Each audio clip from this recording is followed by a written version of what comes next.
Salut à tous, on se retrouve ce soir pour un débrief du match d'ouverture de la 32e journée de Ligue 1. Ça s'est terminé il y a une grosse demi-heure maintenant du côté de Saint-Symphorien. La victoire du leader lillois qui s'impose 2-0 du côté de Metz.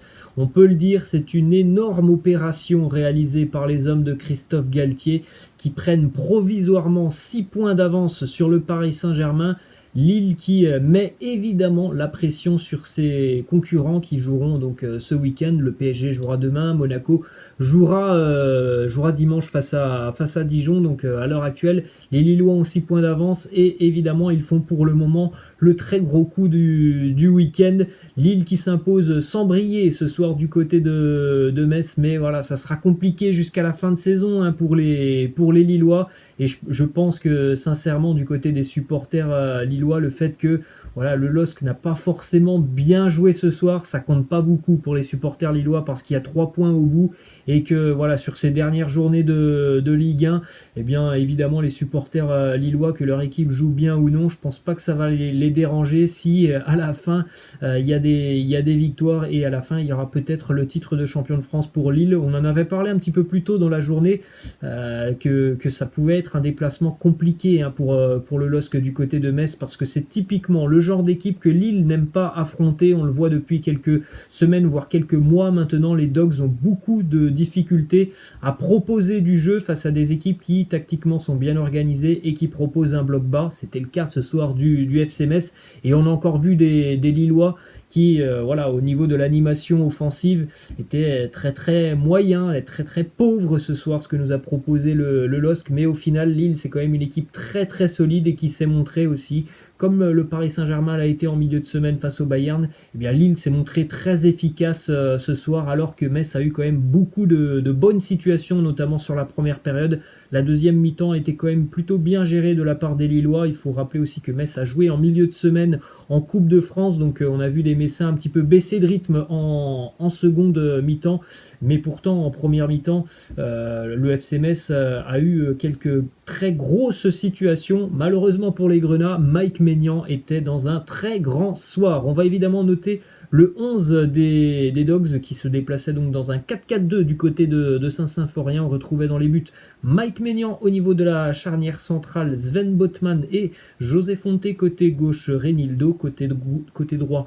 Zeki Celik au niveau du milieu de terrain, les deux pistons Benjamin André et Boubakary Soumaré que l'on a vu, les deux très très bons la semaine dernière du côté de Paris. Ensuite au niveau du côté gauche c'était Jonathan Bamba, côté droit Renato Sanchez et puis les deux attaquants Jonathan Ikoné et Burak Yilmaz. On va débuter donc avec la note du portier lillois Mike Maignan. C'est pour moi l'homme clé du match aujourd'hui du côté de Lille. C'est l'homme du match, c'est lui qui a permis à son équipe en première mi-temps de rester tout simplement dans le match parce que Mike Maignan il sort un penalty très rapidement dans ce match alors que les Lillois avaient fait une entame de match très très moyenne. Ils n'étaient pas vraiment dedans les Lillois sur la première mi-temps, ils ont été vraiment bien bousculés par cette équipe messine. Mike Maignan il a sorti un penalty qui est peut-être pas très très bien tiré parce qu'il n'est pas forcément au ras du poteau, mais le penalty il était quand même tiré avec une certaine puissance, donc il fallait aller le sortir et Mike Maignan l'a fait.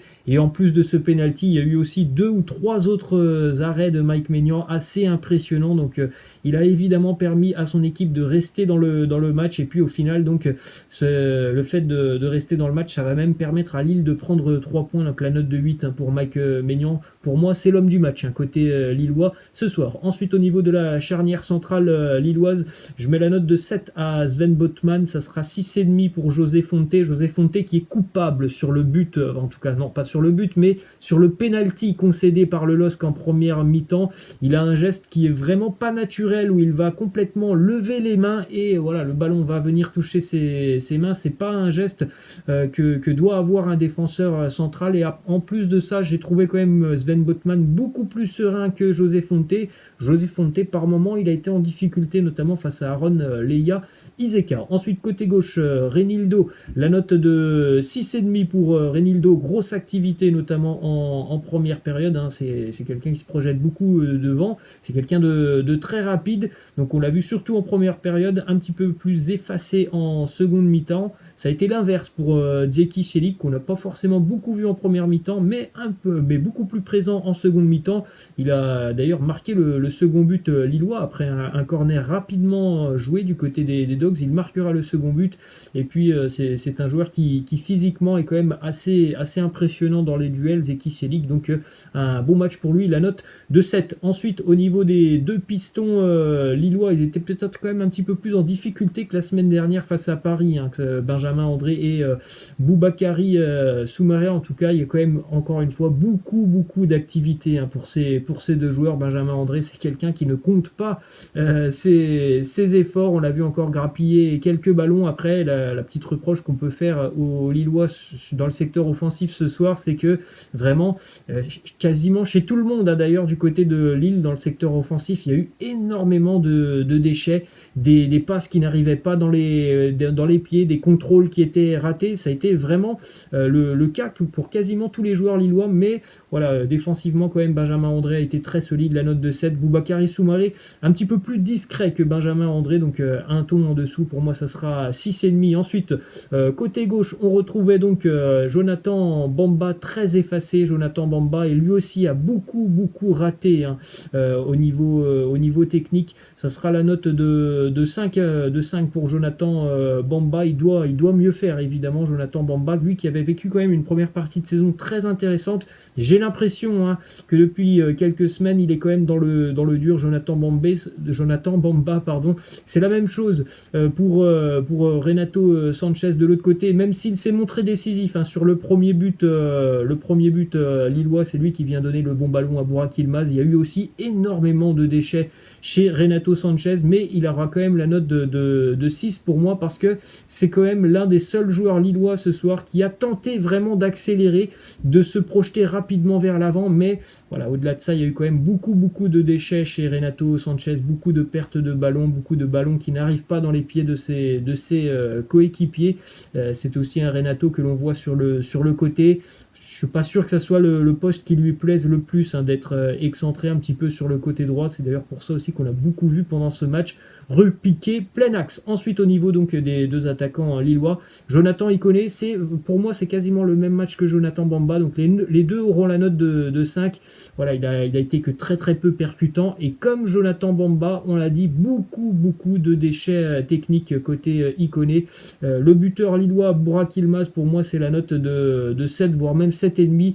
Il est quand même très pesant, hein, sur la défense messine, hein. Je pense que les défenseurs messins, ils en avaient marre, hein, au bout d'un moment, de voir toujours Burak Yilmaz être dos au but, gagner des duels. Au niveau de la protection de balle, très intéressant. Puis il y a ce but, hein. Il n'a pas eu 36 occasions, Burak Yilmaz, ce soir, mais en tout cas il fait le bon appel. La frappe de balle, elle est lourde, elle est bien placée, donc un gros match pour Burak Yilmaz, qui a vraiment usé les défenseurs messins. Voilà les amis, la fin de ce petit débrief consacré donc à ce match d'ouverture de la 32e journée de Ligue 1. J'espère que ça vous a plu. Je vous laisse et je vous dis à la prochaine. Ciao!